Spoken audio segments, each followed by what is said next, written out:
Udah, udah, ya. Bismillahirrahmanirrahim. Assalamualaikum warahmatullahi wabarakatuh.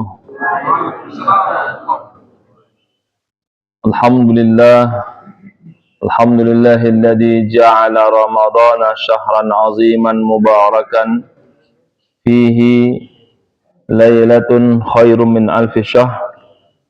Wassalatu wassalamu ala nabiyyina Muhammadin sallallahu alaihi wasallam wa ala alihi wa sahbihi wa man tabi'ahum bi ihsanin ila yaumiddin.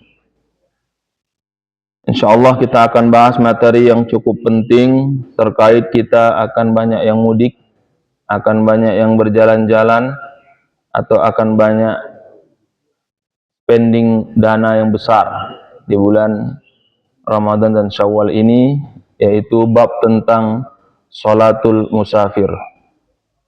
Sholat ketika kita sedang musafir berdasarkan 4 mazhab yang akan kita uraikan satu persatu. Sebelum itu, hari ini kita memasuki tanggal 17 Ramadan atau 18 Ramadan. Mari kita berdoa kepada Allah Subhanahu wa taala, mudah-mudahan Allah kabulkan doa kita. Di awal Rasul mengatakan, Allahumma sallimni li Ramadan wa sallim Ramadan li. Alhamdulillah, tahap pertama sudah kita selesaikan. Sekarang memasuki pertengahan kedua. Mudah-mudahan kita disampaikan Ramadan, kita sudah sampai. Mudah-mudahan kita bisa menyelesaikan Ramadan. Inilah yang sedang kita usahakan. Mudah-mudahan kita mendapat rahmat dari Allah Subhanahu wa taala, dipanjangkan umur kita. Karena ada satu hadis yang cukup viral sekarang ini, hadis panjang, nanti bisa dilacak, tentang 2 orang yang satunya wafat lebih awal tapi dalam status jihad fisabilillah, mati syahid. Yang satunya wafat tahun kemudian tapi meninggalnya biasa-biasa saja. Ketika dikonfirmasi kepada Thalhah bin Ubaidillah kepada Rasulullah, yang wafat terakhir itu lebih awal masuk surga, dan kata Rasul, pahalanya lebih banyak dari yang mati syahid itu seperti langit dan bumi.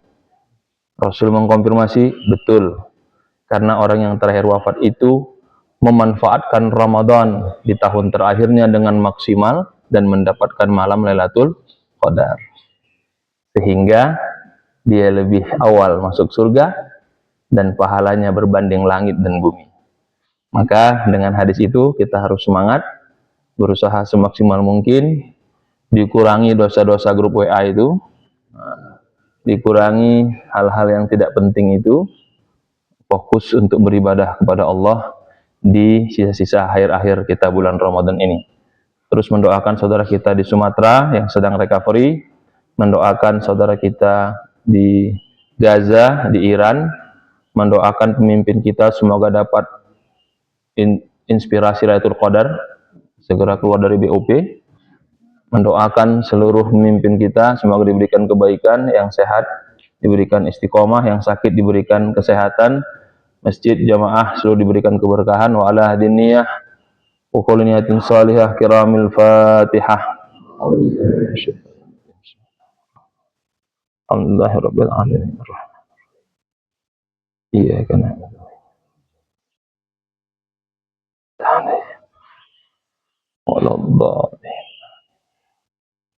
Bismillahirrahmanirrahim. Kita akan uraikan namanya sholatul musafir.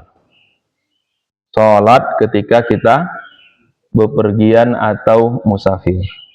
Bapak Ibu, perlu saya sampaikan di awal bahwa salah satu tradisi Rasulullah, tradisi sahabat, tradisi para tabi'in, ada namanya ar-rihlatul ilmiyah, yang oleh sekolah dikatakan kalimatnya field trip. Maka kita punya seorang tokoh, siapa namanya, Ibnu Battutah. Kita punya tokoh-tokoh ahli hadis yang harus pergi dari satu kota ke kota lain hanya untuk mengklarifikasi, memvalidasi sebuah hadis. Itu menunjukkan bahwa kita punya budaya field trip, rihlah ilmiah, datang dari satu kota ke kota yang lain, ke satu jazirah yang hanya untuk belajar menuntut ilmu. Sekarang Allah permudah kita dengan rihlah at-teknologiyah. Tinggal buka channel, tinggal diikuti saja.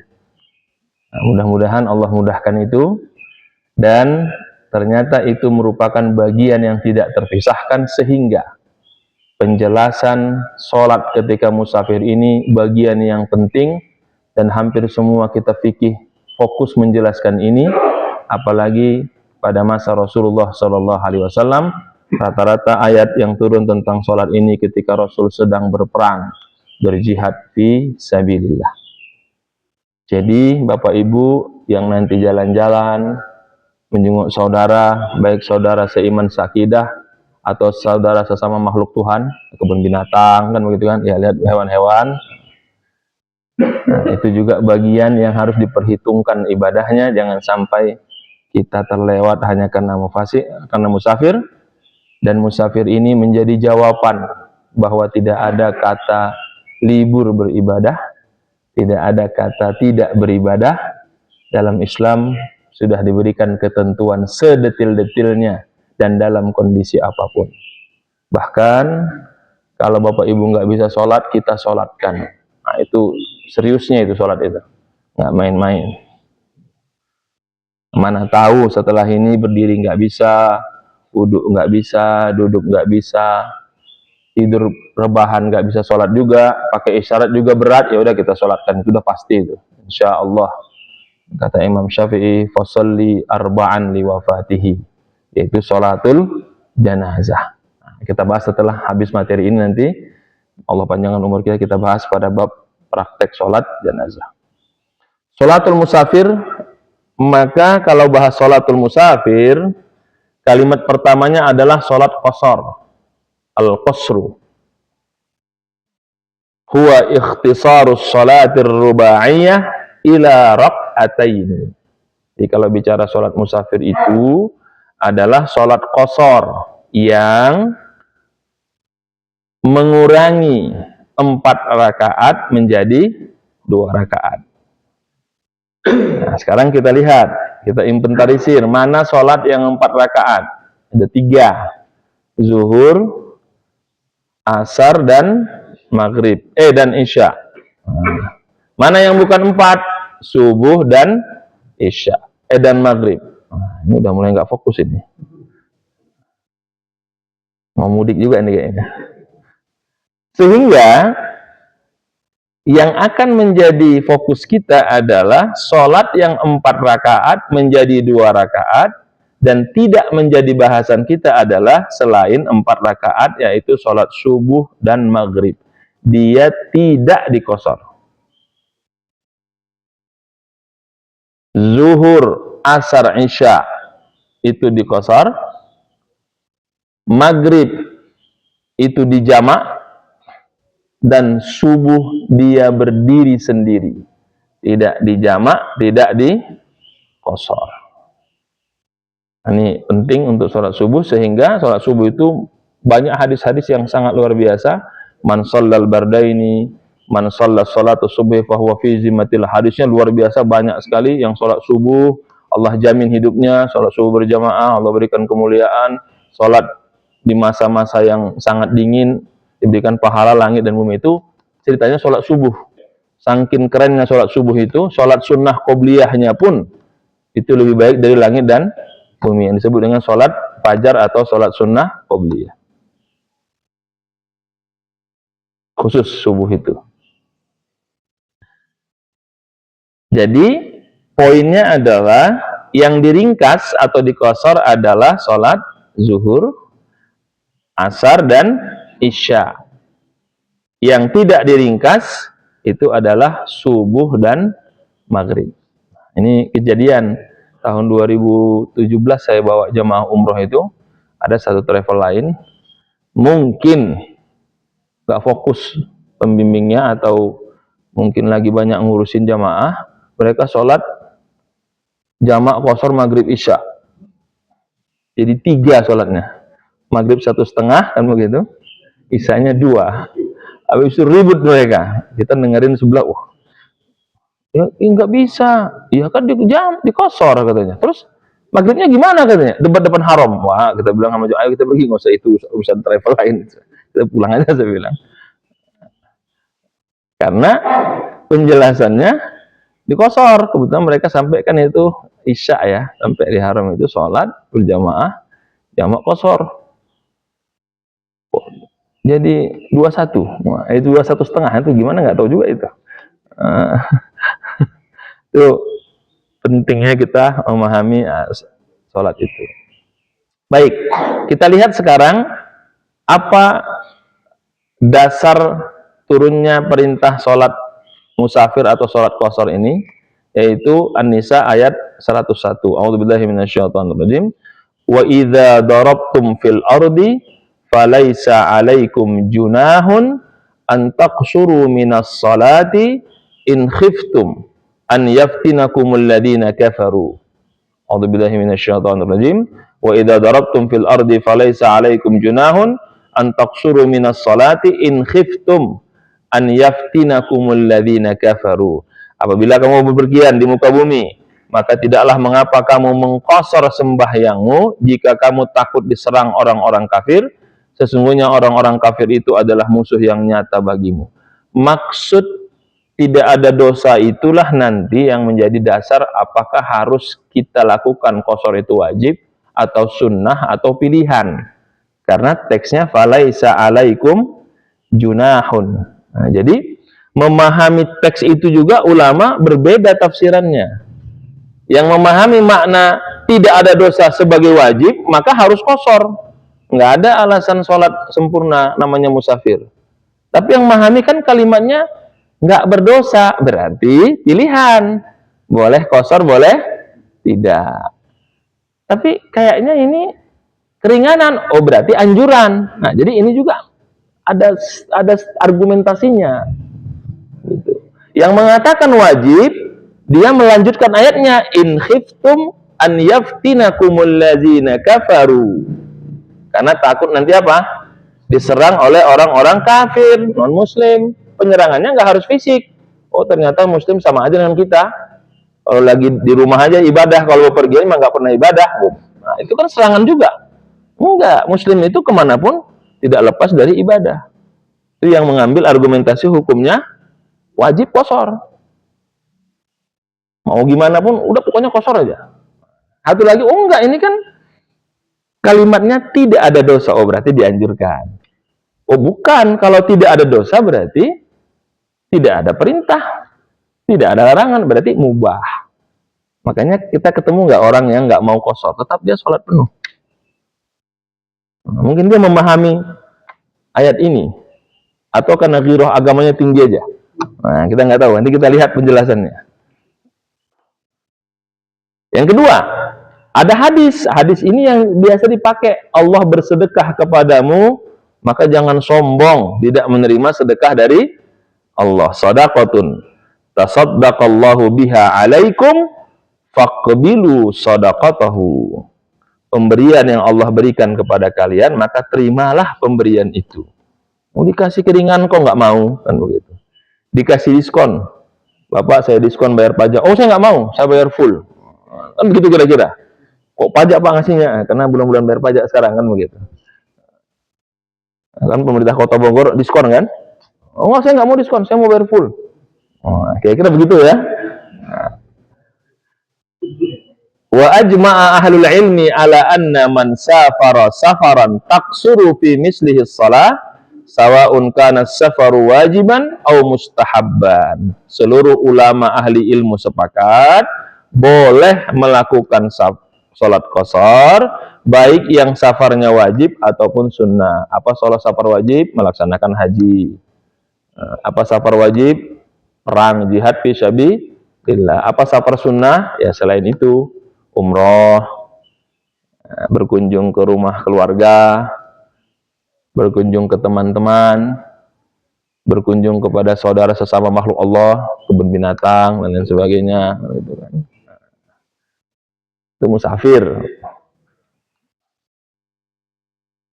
Hukumnya kita lihat. Qala al-Hanafiyah. Ini yang saya bilang tadi. Mazhab Hanafi memahami ayat itu sebagai perintah wajib. Jadi qasar itu wajib. Qala al-Malikiyah, qasar itu sunnah.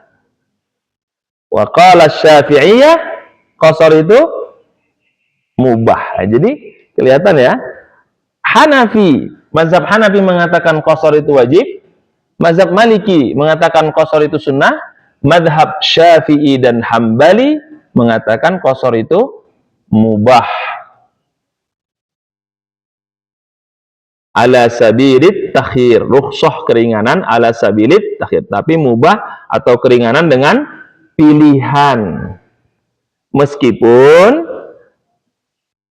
para ulama fikih mengatakan al-qasru afdalu minal itmam. Meskipun semua fuqaha sepakat kalau musafir itu qasar itu lebih afdol dari sholat sempurna. Tapi diingat, kata-kata afdol itu tidak terkait dengan hukum. Jangan kita terjebak ya, bedakan antara kewajiban, anjuran dengan afdol. Afdol itu biasanya sifatnya normatif aja. Cuman kadang-kadang di kita di masyarakat, afdol ini menjadi senjata yang luar biasa. Bapak Ibu silahkan aja, boleh. Tapi afdolnya, pas ngomong afdolnya tekan, tapi afdolnya, katanya. Artinya nyuruh harus begini gitu. Dengan kalimat casing afdol. Saya Pak Ustadz mau akekah. Oh iya, boleh nggak saya akekah pakai kambing betina? Oh, boleh. Boleh nggak pakai kambing jantan? Boleh. Tapi afdolnya Bu, yang ada tanduknya, yang bagus. Jadi gimana Ustadz? Yang afdolnya. Padahal itu bukan hukum. Afdol itu standarnya ketakwaan kita. Semakin kita takwa, semakin afdol. Tapi kebanyakan kita takwa dalam makna semakin kita takut, semakin afdol. Biasanya begitu. Al-qasru afdalu minal itmam. Meskipun para fuqaha sepakat qasar itu lebih afdol dari sholat sempurna karena musafir, tetap pendapat mereka kalau mazhab Hanafi wajib, mazhab Maliki sunnah, Syafi'i dan Hambali rukhsah atau bahasanya mubah dengan pilihan. Berarti gimana? Lebih fleksibel dua mazhab ini. Jadi kalau kira-kira kita itu pergi naik mobil pribadi, ya ambil yang sempurna aja karena kita bebas berhenti di mana saja. Tapi kita kalau naik bus, ikut mudik gratis, nah itu ambil yang mazhab Hanafi. Karena ditunggu orang kan. Apalagi nanti jadi bahan candaan. Mana si fulan? Oh, zikir. Oh, lama banget zikirnya ya, katanya. Ditungguin itu. Jadi sholat jadi bahan ledekan. Mana itu? Oh, lagi zikir, katanya. Oh, lama sekali sholatnya, katanya. Dan dikasih waktu biasanya istirahat 5-10 menit. Akhirnya kata kondekturnya, mana si fulan? Lagi sholat tarawih ya, katanya. Begitu kadang bercandaannya. Kok tahu Ustaz, ya, sering naik bus soalnya kan, sholat tarawih ya, katanya. Nah, itu kan udah candaan luar biasa itu. Lakinna shauma fis safari afdalu minal fitri. Meskipun qasar itu lebih afdal daripada sempurna, tapi kalau puasa itu lebih afdal dari musafir. Jadi kalau kita puasa disuruh buka atau tidak kan itu pilihan. Tapi afdalnya puasa. Apalagi puasa Ramadan. Apa dasarnya? Al-Baqarah 184. A'udzubillahi minasyaitonirrajim wa antasumu khairul lakum. Di sini terjadi perbedaan. Ketika bicara sholat wajib, qasar itu lebih utama daripada sholat sempurna. Tapi ketika bicara puasa Ramadan, puasa itu lebih utama dari berbuka. Itu kan berbeda kan? Menunjukkan apa? Al-murunah, fleksibilitas agama itu luar biasa syariat itu. Kenapa dikatakan sholat itu qasar lebih utama daripada sholat sempurna lagi musafir? Karena sholat itu berulang. Tapi kenapa puasa Ramadan lebih utama daripada berbuka ketika musafir? Karena Ramadan itu hanya sekali setahun. Nah, itu argumentasinya. Nah, kita jangan dibolak-balik. Kan kata Rasul sedekah Allah untuk sholat. Puasa buka aja kan ya. Nggak begitu memahaminya. Nah, kan argumentasinya sholat itu berulang-ulang sehingga qasar lebih afdol.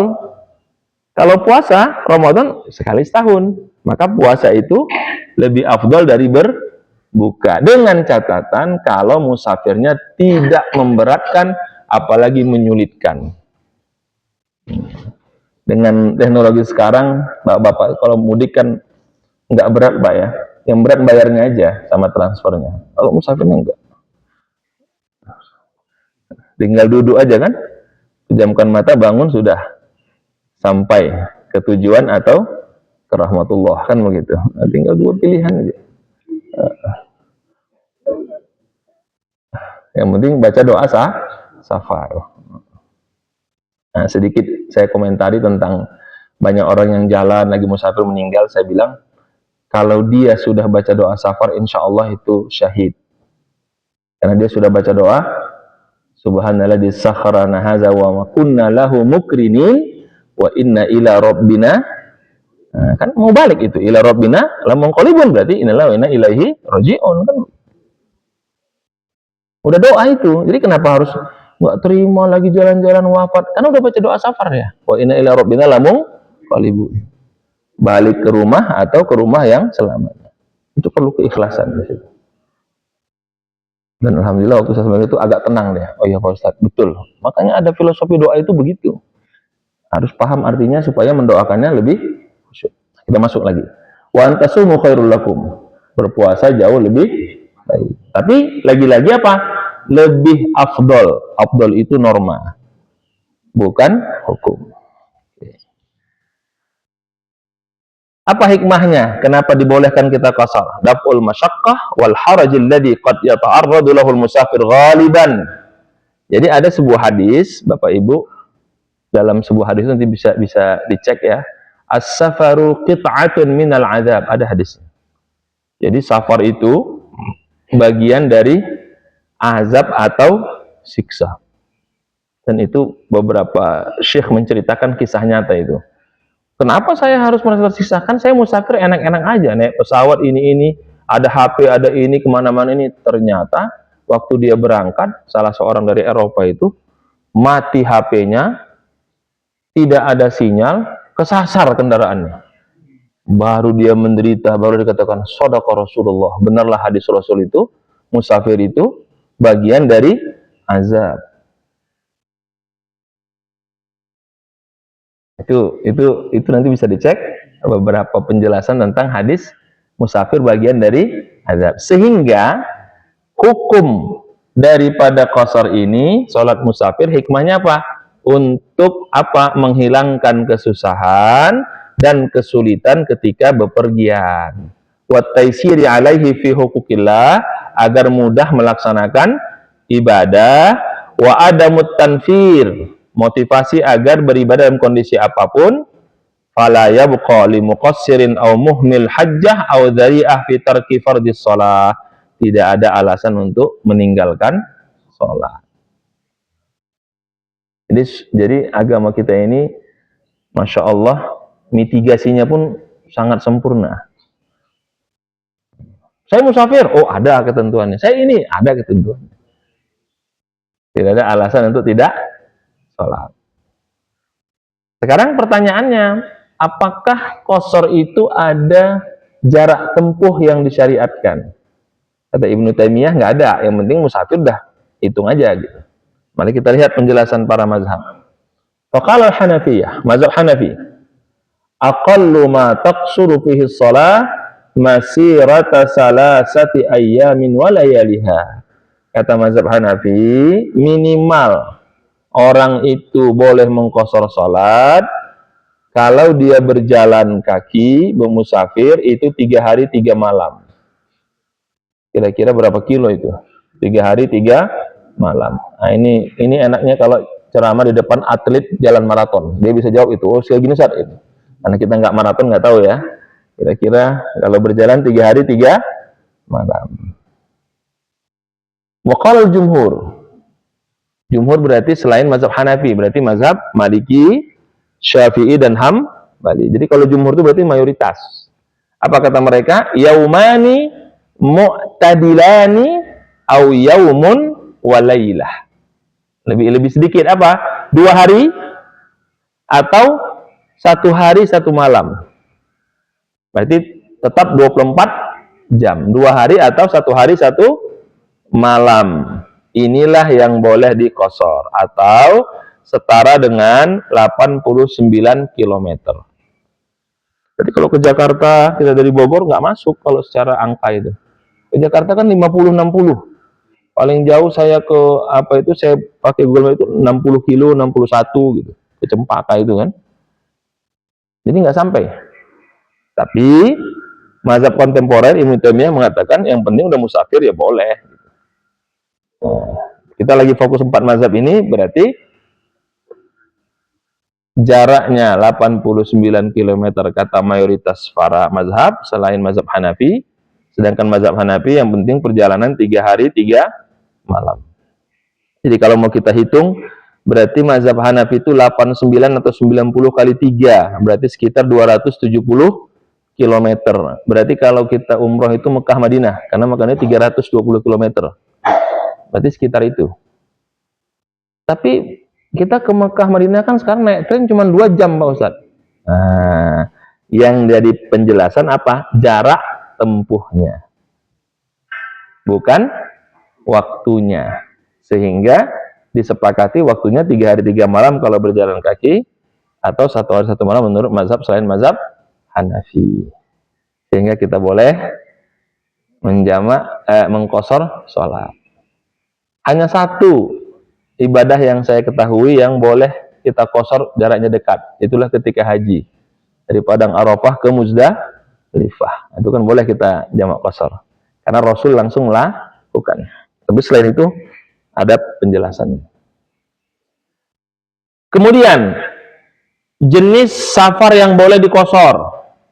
Mazhab Hanafi yajuzul qasru fi kulli safarin sawa'un akana qurbah am mubahan am maksiyah. Wah, mazhab Hanafi lebih progresif dia.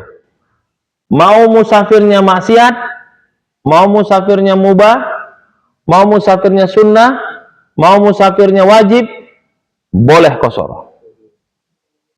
Saya ditanya, Pak Ustadz, gimana musafir yang maksiat? Ada yang tahu gimana musafir maksiat contohnya? Jalan sama pacarnya keliling Indonesia, kan musafir maksiat itu. Kan bukan muridnya kan? Kalau nikah itu bukan jalan, itu bulan madu kan, begitu kan? Beda. Itu jadi kata mazhab Hanafi, mau musafirnya maksiat, mau musafirnya mubah, mau musafirnya sunnah, yang penting dia qashar. Karena mazhab Hanafi berpendapat qashar itu hukumnya wajib. Jadi tidak ada perbedaan maksiat atau bukan maksiat. Tapi mazhab mayoritas yang berpendapat Maliki, Sunnah, Syafi'i, Hambali itu rukhsah atau keringanan mubah, berpendapat la tubahur rukhasul mukhtassah bis-safari minal qasr li ajlil maksiyah. Tidak boleh qashar yang musafirnya maksiat. Kenapa? Li'anna safara sababur rukhsah. Karena safar itu menjadi dasar diringankannya qashar, sehingga tidak boleh keringanan itu berbalut maksiat. Nah, kira begitu ya.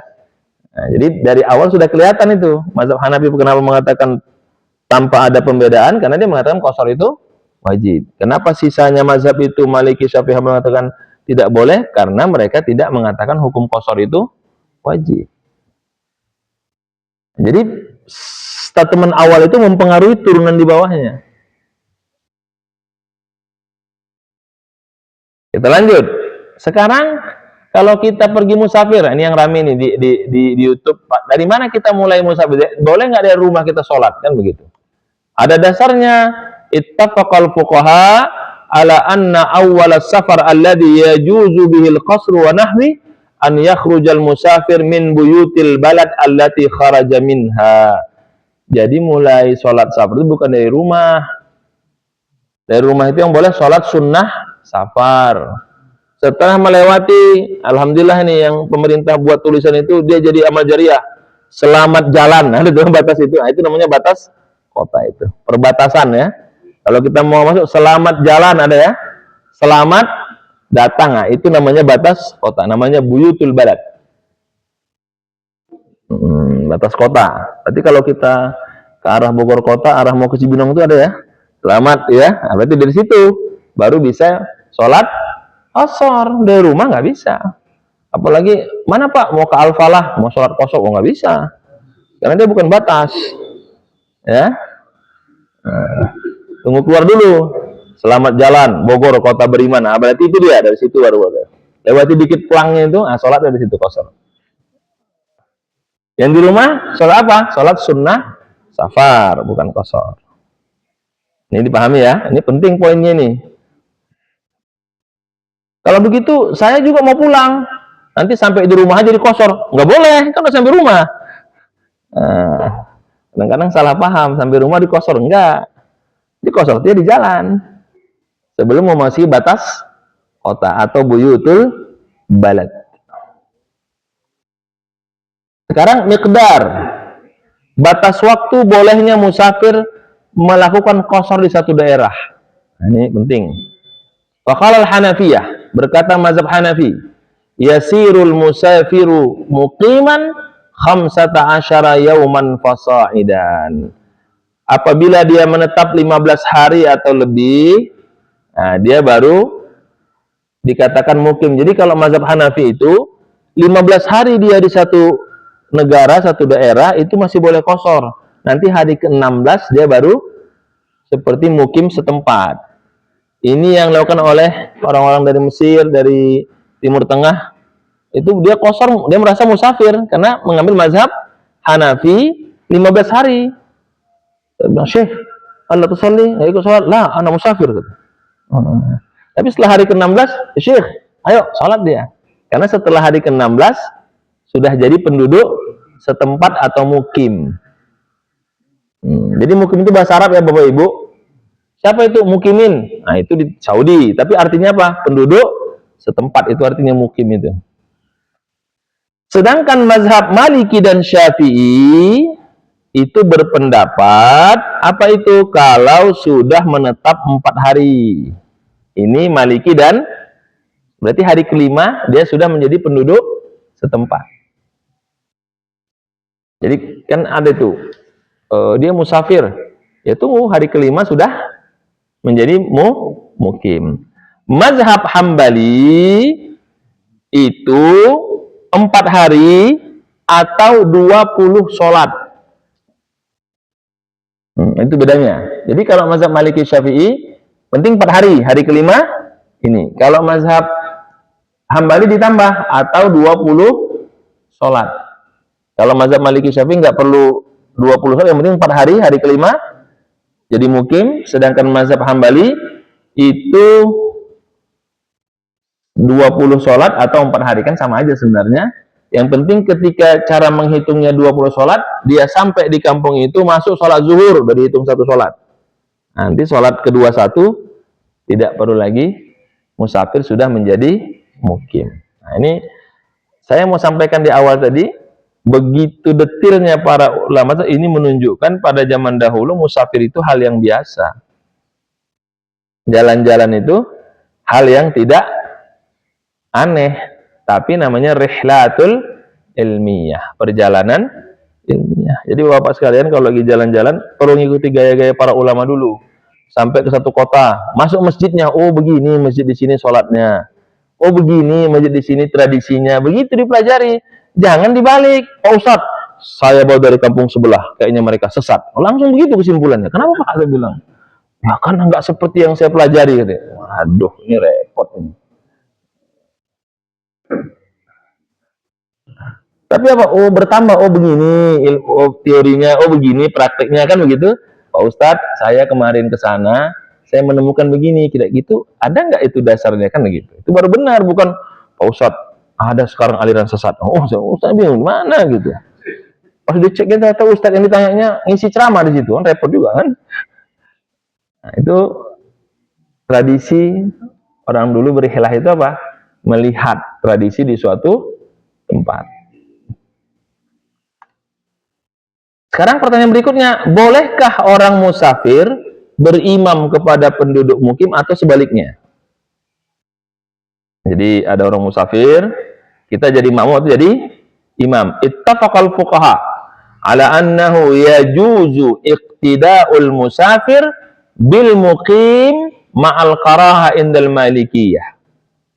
Jadi empat mazhab sepakat boleh musafir berimam kepada yang mukim. Tapi mazhab Maliki agak berbeda. Bolehnya makruh. Silahkan musafir sholat sendiri. Itu kalau musafir jadi makmum. Sekarang kalau musafir jadi imam. Lagi-lagi empat mazhab sepakat boleh. Kan begitu. Tapi lagi-lagi mazhab Maliki mengatakan hukumnya makruh. Jadi Bapak Ibu, musafir nggak musafir boleh jadi imam ataupun makmum, kecuali mazhab Maliki menyatakan makruh. Jadi nggak usah khawatir. Silakan Pak Kiai. Kebetulan ngundang kiainya dari Sumatera, Ustaz Abdul Somad misalnya kan. Oh kamu aja. Oh Pak Kiai sudah belajar fikih 4 mazhab, boleh gitu kan. Udah maju dia kan gitu kan. Ustaznya, oh berarti jemaahnya berilmu nih, mantap ini kan begitu.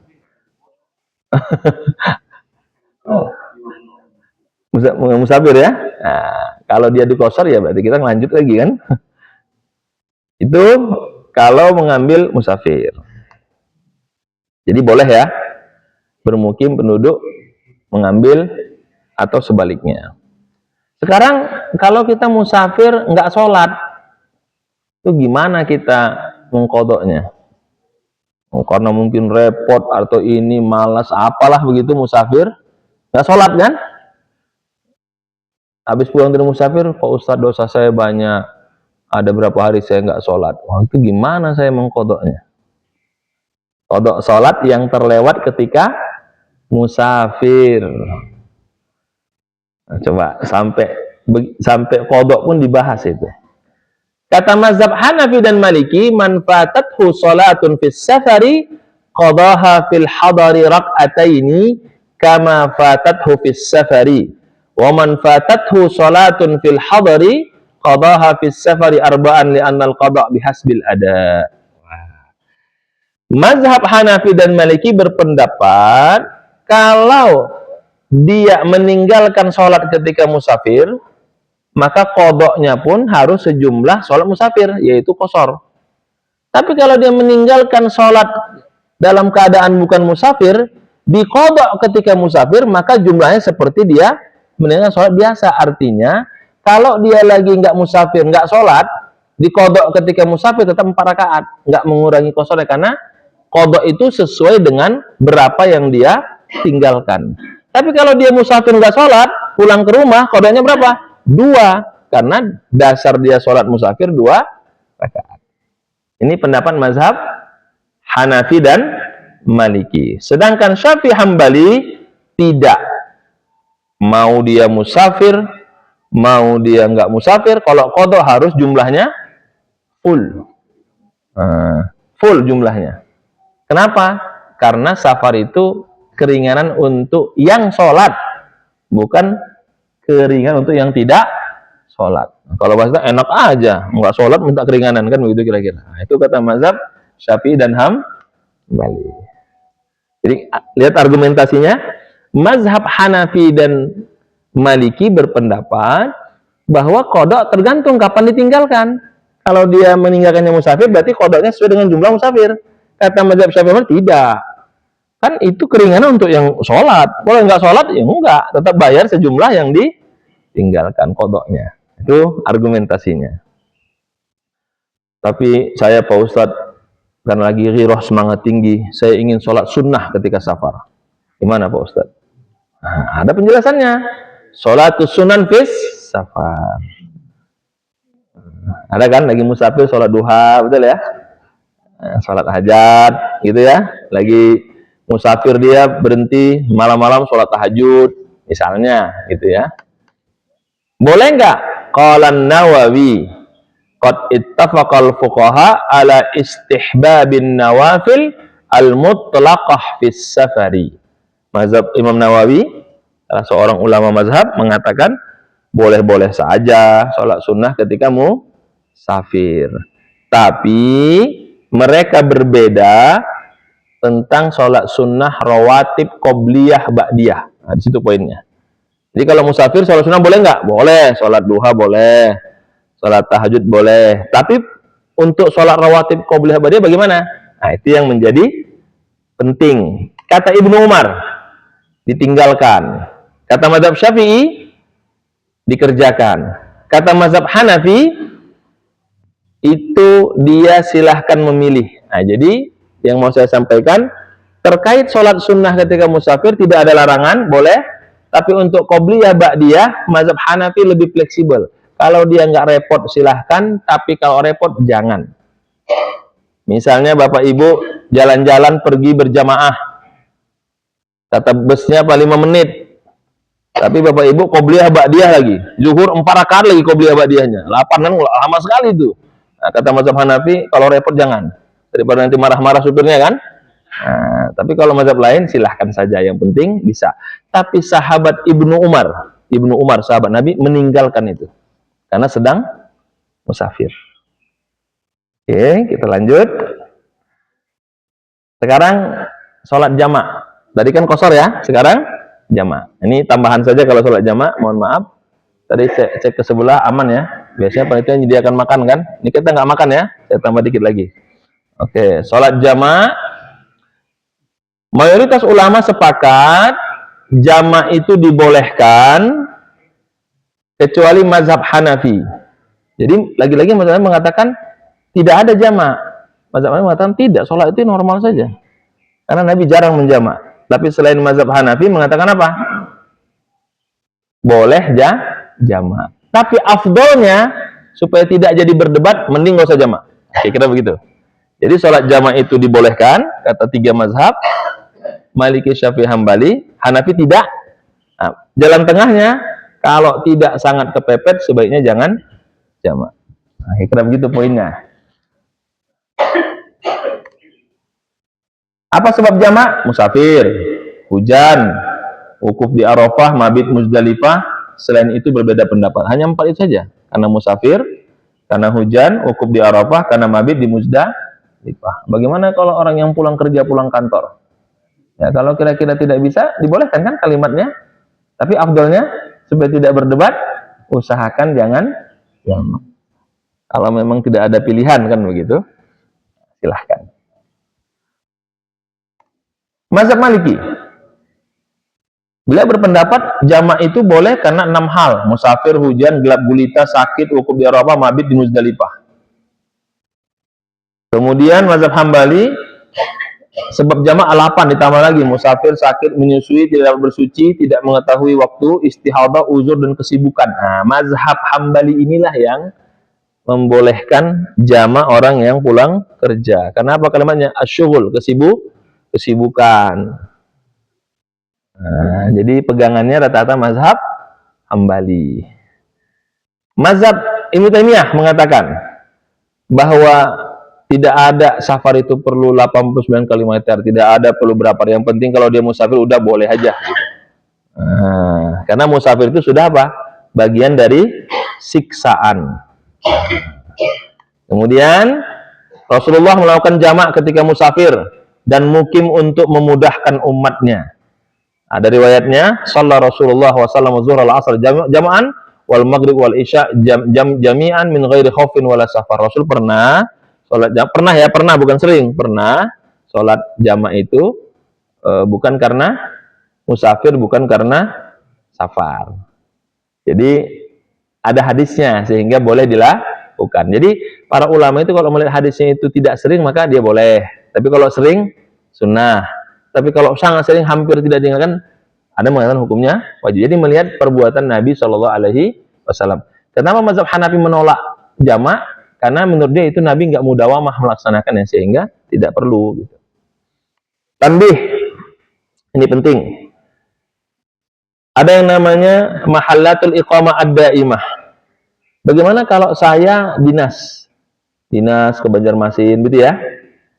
Nah, itu tidak masuk kategori musafir yang harus mengqashar sholat ketika sampai ya. Jadi nggak nunggu 4 hari atau 15 hari, langsung ikut penduduk. Kenapa? Karena tempat dinas itu juga tempat tinggal. Nih, mana tahu ada yang, saya dinas ke Banjarmasin 2 bulan, saya ikut mazhab Hanafi, hari ke-16 saya baru ikut mukim. Enggak, langsung. Karena itu tempat dia biasa tinggal. Atau mudik pulang kampung, mana tahu nanti ya, mudik Pak, iya, kenapa nggak ikut? Oh saya kosor, saya musafir, tunggu hari ke-16 atau hari ke-5. Enggak, ke kampung halaman itu bukan kategorinya kita seperti musafir, tapi perjalanannya musafir, tapi sampai di kampung halaman sholatnya berlaku sama. Ini yang kedua, mahalul milad, al-watanul asli, tempat kampung. Atau bukan tempat tinggal, bukan kampung, ke rumah mertua, ke kampung mertua, sama juga itu, kampung mertua, kampung halaman, rumah dinas itu dihitung sama. Tidak berlaku apa? Yang 15 hari mazhab Hanafi atau 4 hari sisa dari mazhab Hanafi. Sama juga itu. Tapi mazhab Hanafi itu dilihat dulu bagaimana tempat tinggalnya. Kalau 1,5 bulan, 1 bulan oke lah. Tapi kalau hanya sebentar berlaku musafir. Nah, kemudian tempat tinggal keluarga itu juga tidak berlaku. Jadi ini mana tahu nanti ada yang salah paham, mudik pulang kampung, dinas kan begitu. Dinas berapa?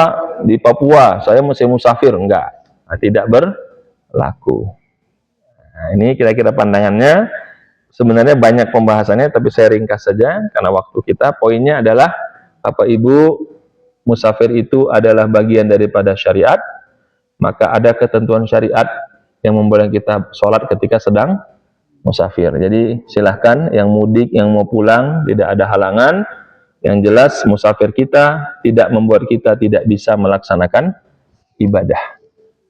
Fa inna ma'al usri yusra, inna ma'al usri yusra, la yukallifullahu nafsan illa usaha. Demikian, wa'alafu minkum. Assalamualaikum warahmatullahi wabarakatuh.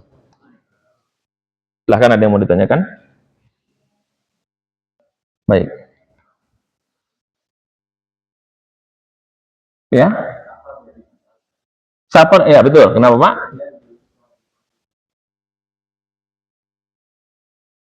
Pertama, musafir membolehkan yang menjadi kewajiban, sehingga dia boleh tidak sholat Jumat karena musafir. Karena dia tidak boleh sholat, tidak sholat Jumat, berarti boleh dia menjamak qasar sholat itu, nggak ada masalah.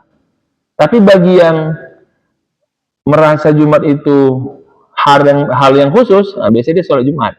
Nah, tapi kalau pendapat fikihnya tidak ada masalah, karena pendapatnya mutlak, asal dia musafir, maka kewajibannya yang normal itu gugur dan dia boleh mengqasar dan menjamak.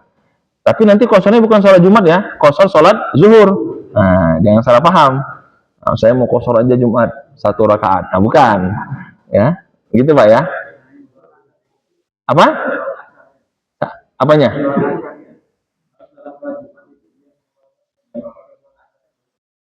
Boleh, kan saya bilang tadi meninggalkan Jumat boleh, berarti bisa juga menjamak, tapi sholat zuhur jadinya, bukan sholat Jumat. Ya. Oh nggak bisa digabung. Kalau Jumat ya Jumat, nanti kita baru jalan lagi di tempat sana, qasar sholatnya ketika mau sholat asar, tapi nggak boleh menjadi jamak takdim, nggak bisa. Karena berbeda Jumat dengan asar. Oke, oh saya paham itu. Jadi Bapak sholat Jumat, ikut jamaah. Habis sholat Jumat, Bapak jamak qasar takdim kan? Nah, sudah nggak bisa Pak, kan jamaknya udah nggak berlaku itu. Gimana ketemunya itu? Jamak Jumat sama asar namanya nanti. Qasar pun nanti ketika waktu sholat Pak. Kalau Bapak habis sholat berarti nanti itu takdim namanya. Mana boleh mendahului sholat. Jadi gimana Pak Ustaz? Makanya jangan merepotkan diri. Udah langsung sejak awal aja jamak qasar, zuhur asar kan selesai. Kenapa merepotkan diri? Ada yang begitu. Dia ingin Jumatan, ya udah Jumatan. Berarti nanti asarnya ketika lewat asar baru sholat qasar. Bukan habis Jumat langsung qasar. Enggak ada itu Pak. Jadi repot ya Pak Ustaz? Enggak repot, Bapak aja yang repot gitu. Langsung aja jamak qasar selesai kan? Ada juga, ada yang begini ya, tapi ada yang begini, dia ikut sholat Jumat, habis Jumatan dia jamak qasar lagi zuhur asar. Ada yang begitu. Dia ikut Jumatan Pak, habis sholat Jumat dia apa lagi? Jamak qashar, zuhur, asar. Asarnya kewajiban, zuhurnya sudah menjadi sunnah. Karena kan sholat wajib itu pertama kita lakukan itu wajib. Kalau kita pulang ke rumah, anak istri pingin jamaah lagi, maka yang kedua itu sholatnya menjadi sunnah. Jadi ini penting ini Pak, saya ingatkan kepada semuanya ya. Jadi habis Jumat jangan mengkosor sholat asar. Kapan sholatnya? Nanti masuk asar dikosor. Kalau mau dari awal, sejak awal zuhur asar di jamak kosor. Kok ribet Pak Ustaz? Bukan, Bapak aja yang meribetkan diri. Udah jelas dikasih musafir boleh kan begitu? Nah, kira-kira begitu Pak. Nah, ini yang biasanya lewat puncak masjid tahun ya. Nah, kalau musafir ya, kira-kira begitu. Kalau alam misal. Begitu Pak ya? Terima kasih Pak, tadi saya agak kurang connect. Begitu ya maksudnya Pak ya? Jadi sudah selesai Jumat, selesai. Tunggu asar baru kosor. Kalau mau, jamak kosor lagi, zuhur dan asar. Dan perlu diingat, mengulang-ulang perintah itu, insya Allah pahalanya ada. Apalagi di bulan Ramadan kan. Jamak aja boleh. Apa? Tidak ada Jumat di jamak dengan asar. Yang ada zuhur dengan asar. Tidak ada hadisnya Jumat di jamak dengan asar. Nah, di sini terjawab, musafir itu meringankan. Jangan menyulitkan. Itu kesimpulannya, Pak. Dan perlu saya sampaikan, memang sahabat itu memang atau para ulama memang menghindari musafir hari Jumat. Itu yang perlu kita ambil catatannya, menghindari musafir hari Jumat. Menghindari mereka. Kalaupun mereka nanti mau musafir habis Jumat, baru jalan. Makanya kan waktu itu muncul kan kejadian sholat Id bertepatan dengan hari Jumat. Apa hukumnya di situ, Bu, Bapak Ibu? Kan boleh nggak ikut sholat Jumat. Orang dari kampung ke Madinah saja, karena hari Lebaran itu boleh tidak sholat Jumat. Kenapa kita mau pulang kampung repot harus sholat Jumat? Akan sederhana begitu jawabannya. Jadi masa Nabi aja saking menghormati orang Arab dari kampung ke Madinah itu rame, pas sejatuhnya udah boleh nggak sholat Jumat kan begitu. Tidak boleh ada dua id kan? Itu karena memudahkan orang yang dari kampung kan begitu. Nah, sementara kita pulang kampung menyulitkan diri. Nah, maka pertanyaannya tergantung kepada ketakwaan kita. Tapi Ustaz, saya mau Jumat itu sholat, ya sholat saja. Nanti habis itu jamak qashar zuhur asar, atau nanti sholat asarnya langsung qashar ketika masuk waktu. Begitu Pak? Clear Pak ya? Terima kasih Pak dari ini kan. Mau ada lagi Pak? Ada lagi? Ya silakan.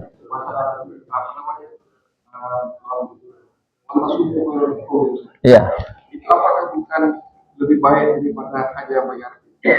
Atau karena kan apa namanya? Teks ayatnya ya? Yang berarti mengganti ya kan? Ya. Walau itu orang miskin ya. Ya. Nah, bisa orang hanya kalau memang nggak bisa puasa lagi bisa membayar ya. Terus waktu subuh kalau apakah itu pilihan daripada bayar fidyah lebih bagus puasa sebenarnya bukan itu ya? Bukan. Ada ayat yang Bapak lewatin. Faman tatawwa'a khairan fahuwa khairul lah. Nah, di situ ada teks yang dilompati. Saya bacakan teksnya. Bismillahirrahmanirrahim. Faman kana minkum maridun aw ala safarin fa'iddatum min ayyamin ukhra. Kalimatnya faman kana minkum maridun. Kita ambil teksnya dulu. Siapa yang dari kalian sakit atau musafir, maka mengganti di hari yang lain. Baru koma wa 'alal ladzina yutiqunahu fidyatun, menggunakan waw di situ, kalimat penghubung. Dan yang tidak mampu berpuasa maka membayar fidyah. Koma masuk fa di situ, fa as-sababiyah. Faman tatawwa'a khairan fahuwa khairul lah. Tapi kalau engkau memilih mendapatkan pahala yang berlebih, kan tatawwu, mendapatkan afdaliyah yang berlebih, tatawwu, fahuwa khairul lah, itu jauh lebih baik. Dan bahkan wa'an, kalau engkau berpuasa itu lebih baik bagi kalian. Jadi kalau kita ikuti redaksinya, indah sekali. Islam itu menggambarkan sampai perintah yang wajib pun dia tidak ada paksaan di situ. Oke? Tidak ada paksaan. Masuk ke 185 berubah redaksinya, wa man kana maridun aw ala safarin fa iddatum min ayyamin ukhra. Tapi apa setelah itu? Yuridullahu bikumul yusra wa la yuridu bikumul us. Kalau ayat 184 motivasinya disuruh berpuasa, seakan-akan 185 kembali membatalkan. Allah menghendaki kemudahan, tidak menghendaki kesusahan. Apa yang mau dikatakan para ulama tafsir terkait dengan ayat, dengan levelnya? Coba ya, yang pertama kan sakit, tapi puasa lebih keren loh. Tapi 185, tapi Allah menghendaki, artinya apa? Terserah ente. Nah gitu, tergantung niat ente apa. Kira begitu kalau kalimat kerennya. Allah memberikan motivasi, tapi ayat selanjutnya apa? Terserah. Yang penting jangan sampai nggak beribadah, kayak kira begitu. Tapi saya berusaha supaya puasa ini, puasa silahkan. Tapi saya susah, ya udah nggak usah puasa. Tapi saya pusing, Bapak istighfar dulu lah, kelar. Pusing Ustadz menjawabnya kan? Karena itu pilihannya, ayatnya itu menarik loh. Coba nanti dibuka ayatnya itu redaksinya berurut itu. Baru nanti apa ujungnya? Gongnya, la'allakum tashkurun. Bentuk syukurmu itu akan menunjukkan kualitas ibadahmu. Begitu kalimatnya. Kalau dia merasa saya masih sehat, saya masih ini, udah saya bismillah. Tapi saya kayaknya berat. Ya udah nggak usah puasa kan gitu. Jadi mudah sekali syariat itu. Yang penting kita paham tujuan daripada syariat. Apa itu? Yuridullahu bikumul yusra wala yuridu bikum. Dan kalimatnya yuridu fi'il mudhari. Ini masuk sastra ini. Apa yuridu fi'il mudhari? Simple present tense apa? Sekarang dan masa akan datang kapanpun Allah tidak pernah mempersulit kamu. Siapa yang suka mempersulit? Kita sendiri. Gitu Pak. Allah alam bisawab. Cukup Pak? Ada lagi? Silakan. Ini dulu ya. Yang mudah mengalah ya. Silakan. Silakan Pak. Waalaikumsalam warahmatullahi wabarakatuh.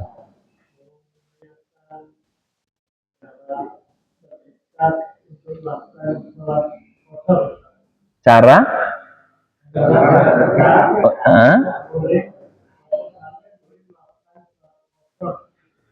Imam Ibnu Taimiyah mengatakan boleh, dan mazhab Hambali itu membolehkan jamak karena kesibukan.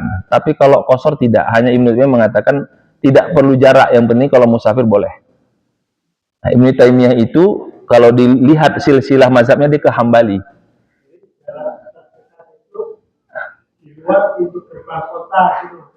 Jadi kalau ditanya tercapai dulu Pak 90 km jaraknya. Ke Jakarta itu nggak sampai Pak. Kalau belum sampai 90, maka ambil mazhab Hambali dijamak saja, nggak usah di qasar, dijamak saja Pak. Dan mulai menghitungnya dari mana? Dari batas kota. Ya, biasanya kita ada selamat jalan ya, itu batas kota. Kalau daerah Kota Bogor, Keradenan itu mau ke Cibinong itu ada selamat jalan itu. Berarti itu batasnya Pak. Dari situ baru Bapak sholat, bukan sebelum itu.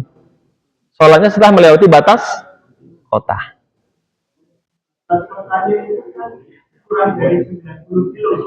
Ya kira-kira begitu Pak. Nggak secara detail harus dihukum benar Pak. Gitu. Kira-kira 90 lah gitu. Para ulama itu memberi taksiran gitu. Kalau sedetail begitu enggak Pak. Artinya kira-kira sekitar 1 hari 1 malam perjalanan. Kira-kira begitu ya. Makanya kalimat di fikihnya hawalai. Kisaran 89 km. Kalau berjalan itu kira-kira 1 hari 1 malam menurut selain mazhab Hanafi. Kalau mazhab Hanafi kalau berjalan 3 hari 3 malam gitu Pak. Sedetail itu enggak sampai sedetail itu Pak. Artinya kira-kira begitu Pak. Batas kota itu kan untuk menunjukkan ini tapal batas kota. Kalau dulu mungkin beda lagi ya, batasnya mungkin sekedar pos. Kalau sekarang kan sudah ada kayak tanggul selamat gitu Pak ya. Ada yang mengatakan begini, keluar dari rumah pun itu sudah batasnya, keluar dari komplek itu sudah. Tapi kita ambil pendapat mazhab, mana batas kota yang disepakati oleh pemerintah, itulah dasarnya. Ya, Allah alam bisawab. Tadi silakan. Terkait jarak itu bukan jarak PP, Bukan, jalan-jalan, sekali jalan. Ya.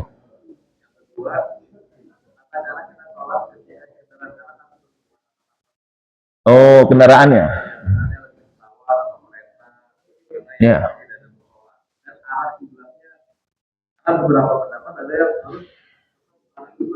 Ya, betul.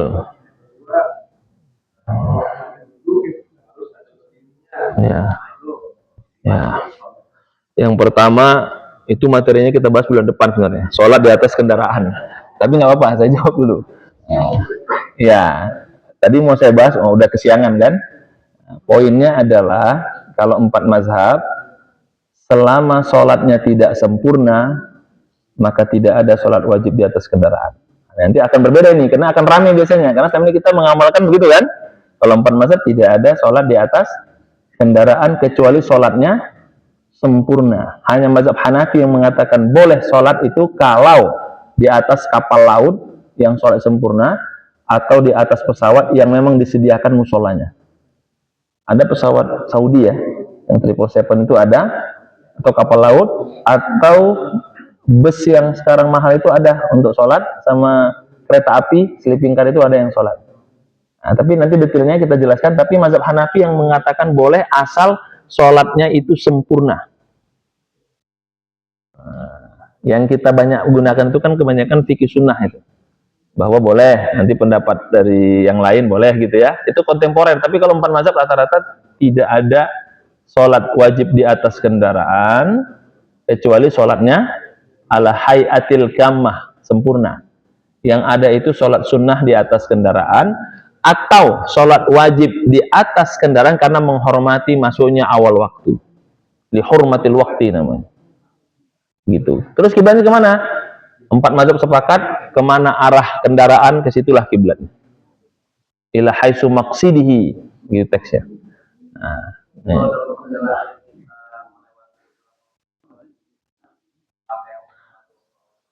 iya, menghormati saja. Nanti ketika turun dikodok. Iya. Nah, ini memang ini ketika saya sampaikan di beberapa tempat rame. Kenapa rame? Karena kita sudah terbiasa sholat di atas kendaraan dan tidak perlu sholat lagi kan? Nanti kita lihat penjelasannya. Syariat di atas kendaraan, ulama sepakat boleh sholat sunnah di atas kendaraan sesuai dengan kendaraan. Nih lembaran pertamanya, 10 slide. Kita lanjut, ya. Nah, nggak enak nanti kita minggu depan kita bahas ya. Nah, karena emang tadi mau saya gabung, tapi kayaknya nggak cukup waktunya. Nah, inilah kitab fikih mazhab itu kan 15 jilid. Kita selesaikan dengan satu pertemuan ya. Jadi banyak yang kita ringkas ya. Baik, gitu lah ya. Allah lebih sawab. Semoga dilancarkan. Nanti kita ketemu, kita bahas lagi. Tapi Pak Ustadz minggu depan udah balik mudik, nggak apa-apa. Ini menambah ilmu pengetahuan. Demikian. Wa'alafu minkum. Subhanakallah bihamdika asyhadu an la ilaha illa anta astaghfiruka wa atubu ilaik. Alhamdulillah alamin. Assalamualaikum warahmatullahi wabarakatuh.